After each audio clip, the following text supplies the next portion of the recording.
Hello बच्चों। अब हम आज बात करेंगे बेटा टाइप नंबर 5 की। ठीक है। टाइप नंबर 5 के अंदर किस तरह के क्वेश्चंस होंगे वो देखिए। इसमें एक नया फॉर्मूला आया है हमारा, एस एन बराबर N upon two bracket 2a plus N minus one T.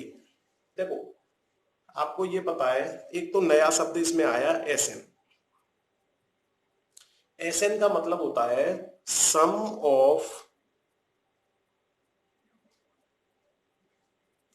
First N terms, मतलब सम ऑफ फर्स्ट एन टर्म्स। मतलब क्या है, कोई भी हमारी सीरीज दे रखी सीक्वेंस, कोई भी सीक्वेंस दे रखी है, उसके प्रथम एन पदों का योग। तो हिंदी में बोलेंगे प्रथम। प्रथम लगाना इसमें बहुत जरूरी है बेटा। इंग्लिश में फर्स्ट लगाना जरूरी है। अगर फर्स्ट नहीं लगाओगे तो हो सकता है वो बीच में से कहीं से निकाल दे प्लस, तो फिर सभी का आंसर अलग अलग आ जाएगा। किसी ने मान लीजिए 5वें नंबर से प्लस करना चालू कर दिया, किसी ने 8वें नंबर से प्लस करना चालू कर दिया, तो गलत हो जाएगा आंसर। तो इसलिए पहले फर्स्ट स्टार्टिंग से प्रथम एन पदों का योग। ठीक है, कितने? प्रथम एन पदों का योग। तो देखिए, अगर हम ये देखें प्रथम एन पदों का योग निकालना है हमें, तो सबसे पहला काम क्या क्या कर सकते हैं वो देखिए। देखो, एस एन तो नया है शब्द था, एन हम पहले से ही जानते हैं पदों की संख्या। पदों की संख्या, कितने पद हैं हमारी सीरीज में, तो इंग्लिश में बोलेंगे तो इसको क्या बोल देंगे हम? Number of terms. Number of terms. चलिए, इसके बाद ए, सबको पता है प्रथम पद। अगर इंग्लिश में बोलेंगे तो फर्स्ट टर्म। इसके बाद डी, आपको पता ही है कॉमन डिफरेंस। हिंदी में बोलेंगे तो सार्वंतर। ये ना, बाकी नया शब्द इसमें केवल एक एसएन आया है। एसएन के अंदर नॉर्मली बच्चे क्या करते हैं, सीधे बोल देते हैं सम ऑफ एन टर्म। नहीं, sum of first N term. ये फर्स्ट शब्द बहुत इंपॉर्टेंट है। हिंदी में बात करेंगे प्रथम एन पद। एन प्रथम शब्द, प्रथम बहुत इंपॉर्टेंट है। एन शब्दों का योग बोलने लग जाते हैं बच्चे, तो वहीं से गलत हो जाता है मामला। ठीक है, तो ध्यान रखें, ये छोटा सा फॉर्मूला है, इसी के बेस पर हमारी एक्सरसाइज है थर्ड वाली 5.3। ठीक है, लेकिन इसके अंदर भी लगभग 3 तरह के क्वेश्चन हैं, तो इसलिए आज हम फर्स्ट टाइप के करा रहे हैं इसमें। तो ये सीक्वेंस से, अगर चैप्टर के सीक्वेंस से देखें तो ये हमारा 5वां टाइप है। ठीक है, और अगर सम के सीरीज से देखें तो ये पहला टाइप है सम का। सम के अंदर भी 3 तरह के क्वेश्चन कर पाएंगे हम। तो देखिए जरा, पहले टाइप नंबर 5 को देखते हैं हम। जैसे क्वेश्चन मान लीजिए ये सीरीज दे रखी है और उसने कह दिया भाई 100 पदों का, 100 पद। तो 100 पद मतलब क्या हो गया, एन की वैल्यू होगी। तो मतलब 100 पदों का आपको क्या निकालना है, योग क्या करना है। अब ये मान के चलो ये क्या होगा, प्रथम 100 पद होंगे। चलिए, अब देखा हमने सबसे पहला काम, हमने सीरीज अपनी सीक्वेंस को दोबारा से लिखा। लिख दी सीक्वेंस। अब जब सीक्वेंस हमने दोबारा से लिखी है तो इसमें हम ए निकाल सकते हैं। ए का मतलब क्या था हमारा, प्रथम पद, फर्स्ट टर्म दिख रहा है कि नहीं। और मैंने कहा था ए का मतलब बेटा ए वन भी होता है। ए वन का मतलब भी प्रथम पद ही होता है, पहला पद। ठीक है, और ए का मतलब भी प्रथम पद ही है। अब डी निकाला। डी निकालने के लिए मैंने कहा था दूसरे पद में से पहला पद माइनस कर दो। तो दूसरा पद है -33 और ये है -37। अब हमने इसको माइनस किया, -37 प्लस का 37, ये हमारा हो गया 7 में से माइनस किया प्लस का। बताइए यहां तक कोई परेशानी? ठीक है, डी की वैल्यू हमारी क्या हो गई, 4 आ गई। ए की वैल्यू आ चुकी है, डी की वैल्यू आ चुकी है। हमने फॉर्मूला लिखा।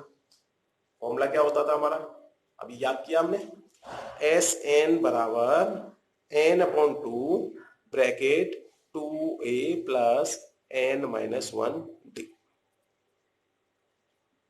इसी फॉर्मूले से हम सम वाले सारे क्वेश्चंस को करेंगे। ठीक है, एक फॉर्मूला और भी दे रखा है सम का, वो उस तरह से है कि अगर लास्ट टर्म दे रखा है तब कैसे करना है, तो वो उस वाले को हम याद नहीं करते, हम उस वाले फॉर्मूले को किसी भी क्वेश्चन में यूज नहीं करते, हम सारे क्वेश्चन इसी फॉर्मूले से करते हैं। ठीक है बेटा, उस फॉर्मूले को मैं याद नहीं करता। चलिए देखते हैं कैसे लगाएं। अब बताइए, आपको इस क्वेश्चन के अंदर ये पता है एन की वैल्यू कितनी है। देखो ये दे रखा था, प्रथम 100 पदों का योग देखना। अब लगा दो, एन की वैल्यू पता है, ए की वैल्यू भी पता है, आपको माइनस में है इसलिए ब्रैकेट लगा दिया, एन की वैल्यू पता है और डी की वैल्यू भी पता है। तो बताइए, सब वैल्यू पता है आपको, क्या इसको हम सिंप्लीफाई नहीं कर सकते? सिंप्लीफाई करते समय हमेशा बोर्ड मास याद रखो। ये बोर्ड मास क्या कहता है कि भाई पहले ब्रैकेट सॉल्व कर लो। चलो भाई ब्रैकेट सॉल्व कर लो, तो ये हो गया हमारा, चलो ये हो गया 100 अपॉन 2, इसको किया तो माइनस का 74 आ गया ब्रैकेट में। ठीक है, इस ब्रैकेट को सॉल्व किया तो ये 99 आ गया। अगर इन दोनों के बीच में कोई साइन नहीं आ रहा तो मल्टीप्लाई का साइन करो। अब कह रहा है कि भाई पहले मल्टीप्लाई कर लो, चलो, या पहले अगर हम ये देखें तो डिवाइड भी आ रहा है हमारा इस क्वेश्चन के अंदर, तो पहले डिवाइड कर लो, तो इस 2 से इसको कटा दिया 50। ये देखिए, ये माइनस का 74 ब्रैकेट कर देते हैं, और ये मल्टीप्लाई किया 9 4 जा 36, 9 4 जा 36 और 3, ये प्लस का और ये माइनस का, तो ये हो जाएगा हमारा माइनस। इधर लिख देता हूं मैं, 50 हमारा कॉमन चल रहा है, ये हो जाएगा माइनस, तो 2 और 9 में से 2 और 3, और प्लस का बड़ा है तो प्लस आएगा। इन दोनों के बीच में साइन नहीं है तो मल्टीप्लाई होगा, तो मल्टीप्लाई कर देते हैं। 5 दूनी 10, 10 और 1 11, 1 15 और 1 16, ये हमारा 16,100 बन गया। बताओ भाई, बात समझ में आ गई या नहीं आई? सिंपल क्वेश्चन था, कोई ऐसा नहीं कि बहुत ज्यादा कठिन था। ठीक है, अब देखिए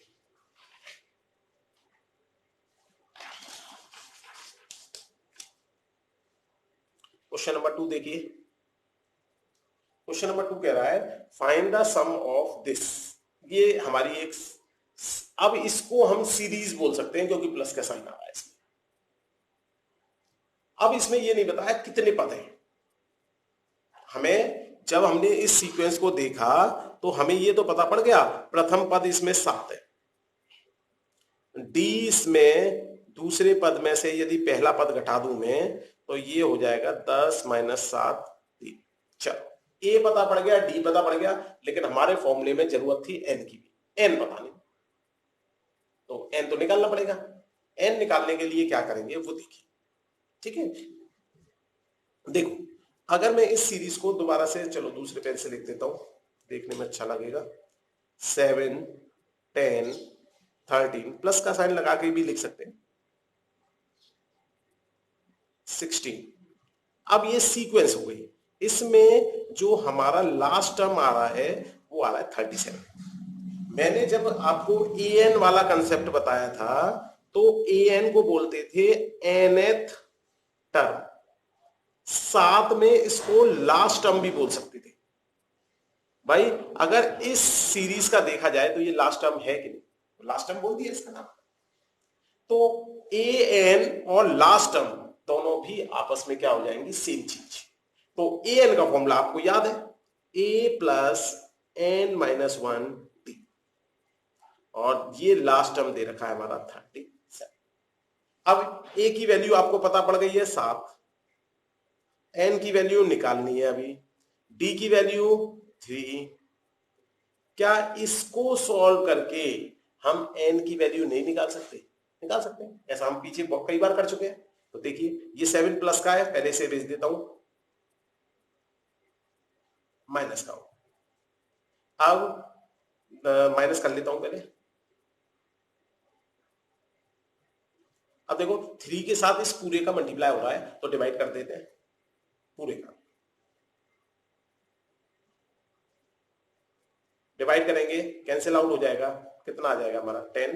ये माइनस का 1 है, इसे इधर भेज देता हूं, तो इसका मतलब मेरे n की वैल्यू क्या आ गई बेटा, 11 आ गई या नहीं आ गई। ठीक है, अब n की वैल्यू पता पड़ गई, a की वैल्यू पता पड़ गई, d की वैल्यू पता पड़ गई, Sn का फॉर्मूला लगाया अपना, n/2 2a प्लस n-1d। देखिए n की वैल्यू हमें पता है 11, a की वैल्यू हमें पता है 7 है, n की वैल्यू 11 और d की वैल्यू हमारी है 3। केवल इसको सिंप्लीफाई करना है और हमारा आंसर आ गया, ये 30 हो जाएगा।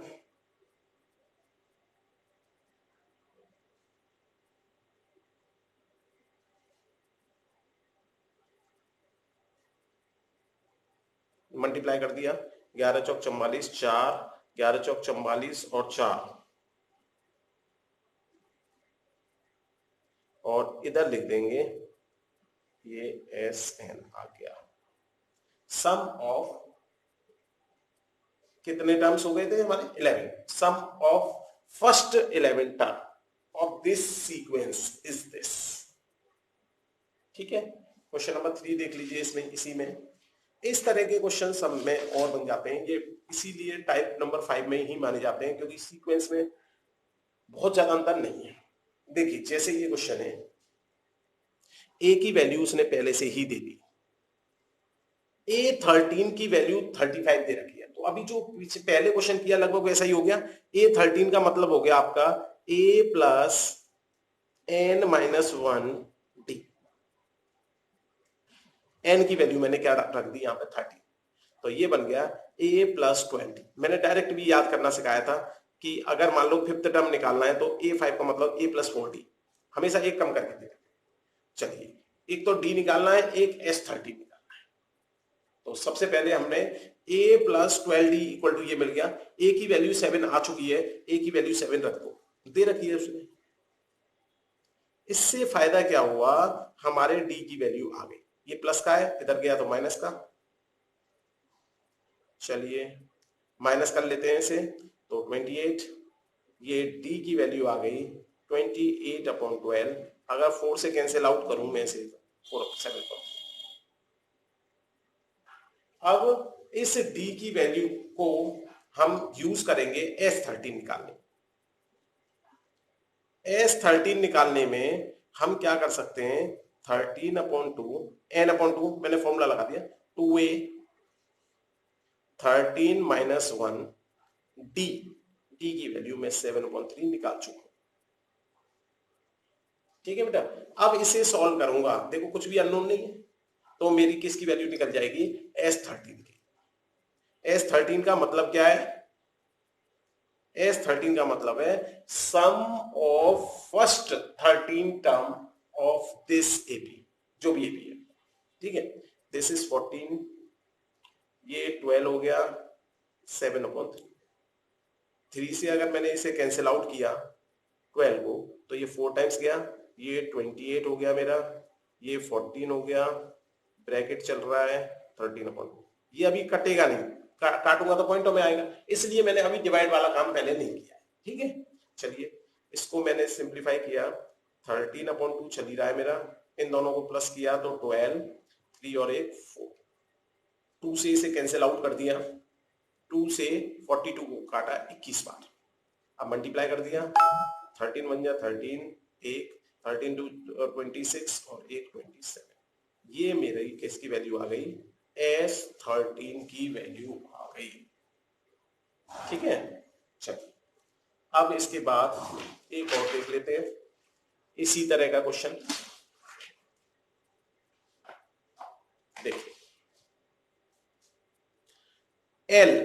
अब इसमें बस नया क्या कर दिया, L। L का मतलब है बेटा लास्ट टर्म, बस L से रिप्रेजेंट कर दिया था उसने, इसलिए मुझे ये बनाना। लास्ट टर्म मैं बता चुका हूं, जो हमारा nth टर्म होता है वही हमारा लास्ट टर्म भी कहला सकता है। तो Sn an हमें दे रखा है क्वेश्चन के अंदर 28, ए एन का फॉर्मूला क्या होता था हमारा,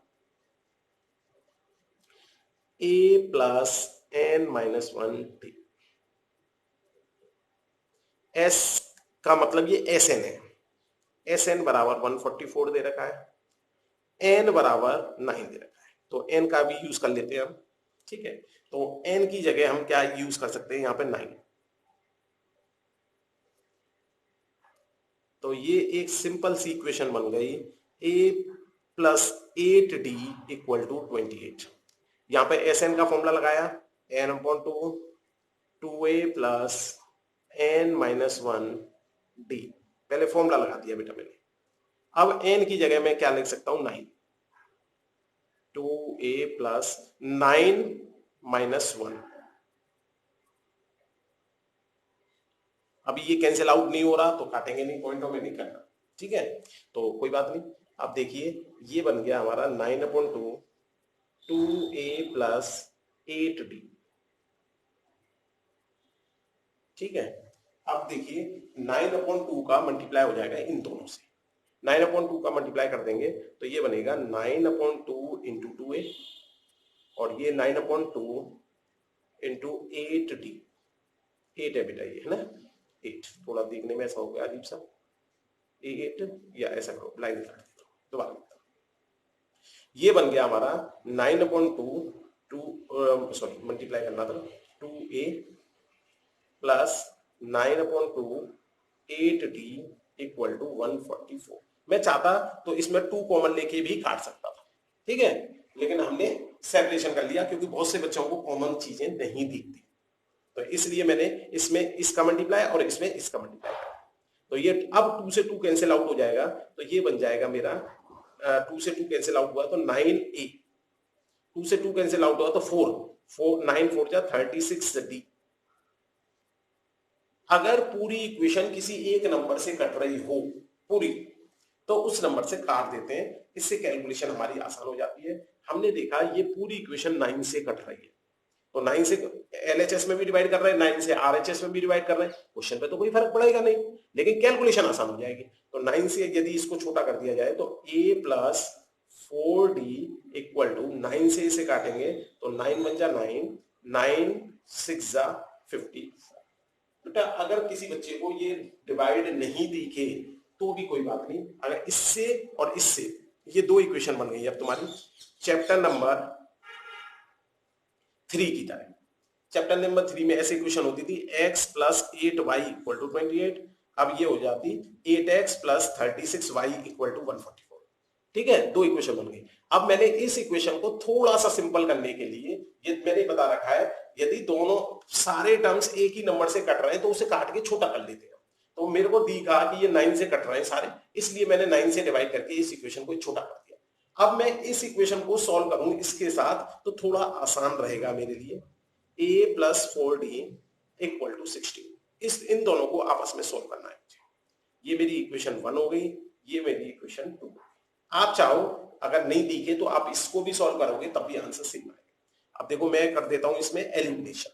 एलिमिनेशन का मतलब ये माइनस माइनस माइनस, क्योंकि ये पहले से सेम आ रहा है तो ये कैंसिल आउट हो गया। ये 4d equal to this is 16, ठीक है, ये माइनस किया तो ये हो गया 2 और 1। डी की वैल्यू मेरी आ गई बेटा 3, डी की वैल्यू आ गई। किसी एक इक्वेशन में रख दो डी की वैल्यू, मैं रख देता हूं फर्स्ट वाली इक्वेशन में, डी की जगह 3 रखा मैंने, तो ये 3 से हो गया 24, ये हो गया मेरा 28 माइनस 24, ए की वैल्यू आ गई हमारी 28 में से 24 माइनस कर देंगे तो ए की वैल्यू पता पड़ गई, डी की वैल्यू पता पड़ गई। सॉरी, इस क्वेश्चन में केवल ए की वैल्यू उसने पूछी थी, लेकिन हमें सॉल्व करने में डी की वैल्यू भी निकालने की जरूरत पड़ गई। कोई बात आगे समझ में कि नहीं, ठीक है। तो इस तरह का कोई भी क्वेश्चन हमारा हो सकता है। अब आपको होमवर्क में क्या करना है इसमें देखिए, ये देख लीजिए, हिंदी इंग्लिश की जरूरत नहीं है, सब कुछ इंग्लिश हिंदी में ही है, ठीक है, सब पता पड़ रहा है दिखने से, नहीं तो फिर भी मैं बता दूंगा, चलो लगा दें।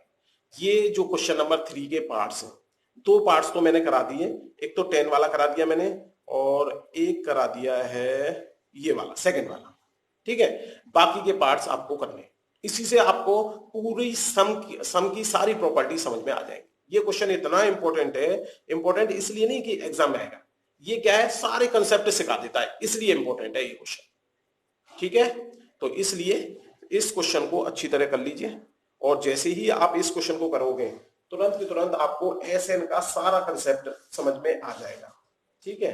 अब देख लीजिए, अगर हिंदी वाले बच्चे भी देखना चाहते हैं, वो सॉरी इंग्लिश वाले, हिंदी में तो यह है ये, वो इंग्लिश वाले भी देख सकते हैं। ये लीजिए ये क्वेश्चन, ठीक है। वैसे बुक मुझे लग रहा है सभी बच्चों के पास आ चुकी है, तो सेकंड और 10th मैंने करा दिया, बाकी आपको करना है। तो कोई दिक्कत?